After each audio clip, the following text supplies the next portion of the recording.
राज्य सरकारनं आज कर्जमाफीची घोषणा केली, परंतु या घोषणेनं आम्ही समाधानी नाहीये।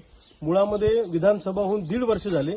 1.5 वर्षानंतर कर्जमाफीची घोषणा होते। ते शेतकरी आंदोलनाच्या रेट्यामुळे ही कर्जमाफीची घोषणा सरकारला करावी लागली आणि 2 लाखापर्यंतचीच कर्जमाफी आम्ही करू असा निर्णय मुख्यमंत्र्यांनी आज विधानसभेच्या सभागृहामध्ये जाहीर केला।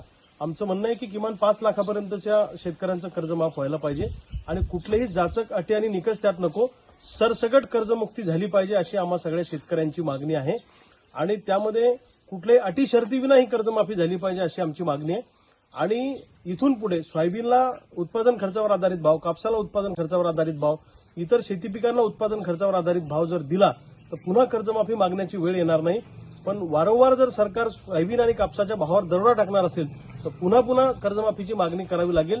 हे फक्त एक सलाईन आहे, याच्यातून शेतकरी खूप मोठा उभा राहील असं नाही आणि रेग्युलर कर्ज भरणाऱ्यांना किमान 1 लाख रुपये त्या ठिकाणी अनुदान जाहीर करायला पाहिजे होतं अशी आमची मागणी आहे।